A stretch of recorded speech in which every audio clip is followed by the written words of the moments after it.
It's Fonger News. We're at the Camelback Inn in Scottsdale between Mummy Mountain, which is right there, and behind me is Camelback Mountain.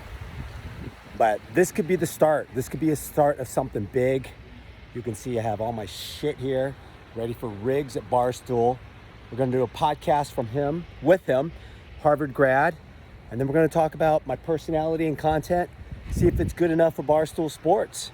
Northeast prep school, getting recruited by these Ivy League schools. It was a completely foreign world to being from St. Charles, Missouri. Right. But I loved it in my kind of scouting trip. And within a few months of being out there and going to Choate, I was obsessed with it. I ended up doing my final 3 years of high school there. I got recruited, obviously, to go to Harvard, so it kind of changed my life. But I loved it, even though I knew nothing about it until really the day I stepped on site for a visit.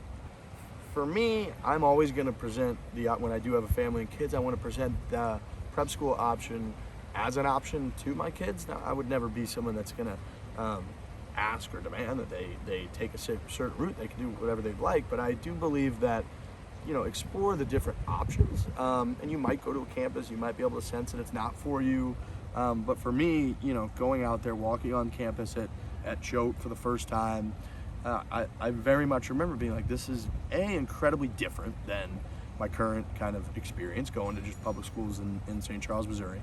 And B, it was really cool. It was intriguing. There were different buildings. There was a science building and a math building in a high school. I was like, that's shocking. I just went to a giant high school where everything was under one roof. And St. Charles West, where I'm from, everybody called it the prison because there's really no windows and it just looked.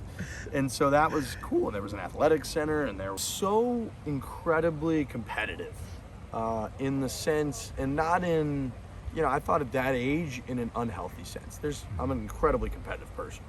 My whole kind of childhood was based on being competitive against my brother, whether it was video games, golf, hockey, running down the street, being the first person at the dinner table. Literally, no matter what we did, it was all about being competitive. But this was competitive in an unhealthy way where people measured, the success of themselves as how good was their internship, how good was the job offer that they got, and not good in my opinion, things that are actually important in life, but good in status and money. And those things, I've learned, again, just aren't what's truly important and what's going to eventually kind of deliver people to a place of happiness and acceptance and genuinely enjoying their life day in and day out. And I thought that the biggest negative once I got there was just how ruthlessly competitive people were in terms of getting the right finance job. And if somebody else got it, people weren't happy for them. They were mad and jealous and pissed. And so that really turned me off. Clearly on his phone, just responding to me. And then he gave me a trial period. So for about 2 months, I wrote for free under Barstool. I would write a blog or two a day. And then at that point, he was like, I think your writing's really good. You've been great. We're going to bring you on full time.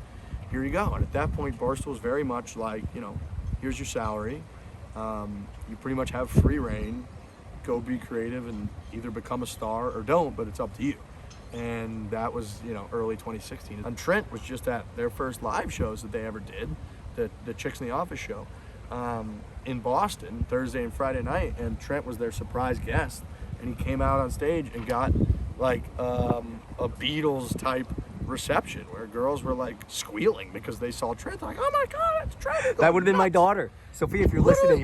She loves Trent. Also does a golf podcast. So like you can't. That's Barstool Sports for you. Frankie Borelli, one of our other co-hosts, like he films pizza reviews for Dave Portnoy. He is the drummer in a fake pop punk band that we had called Pop Punk. And then he's also on a golf podcast. So like you can't, at the beginning of the pandemic last year, I went to the White House. I did an interview with Pence. With Mike Pence's chief of staff. Play Pinehurst number 2, Pinehurst number 4, the Cradle. These things stick out to any golfers. You want to take pictures on the course and all that.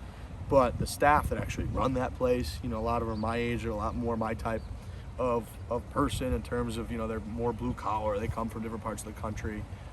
So I usually become closer with the staff everywhere I go than really anybody else. And he's one of those kind of like, feels like up and coming guys who could kind of break through, and he's been through the ranks and all of that. I think that every time he's done an interview, he comes off like the most likable guy that again, I think a lot of people just naturally root for. So whenever I see Lonzo Griffin on a leaderboard, I'm rooting for him for sure. I didn't LG. I was like, Who the fuck's that? who's LG? But yeah, I think he's very rootable, very easily rootable. I think at Barstool, if you can carve out a niche that's not already being, covered, and basically attract a large audience that's really engaged in everything that you're doing, then I think Barstool will be really interesting. So it really comes down to being that simple. Barstool is obviously in the business of entertaining people, making people laugh and that, but Barstool's also a real business. So, they bring on things that can, in theory, grow a new audience that we don't currently have, so that Barstool can get bigger and bigger.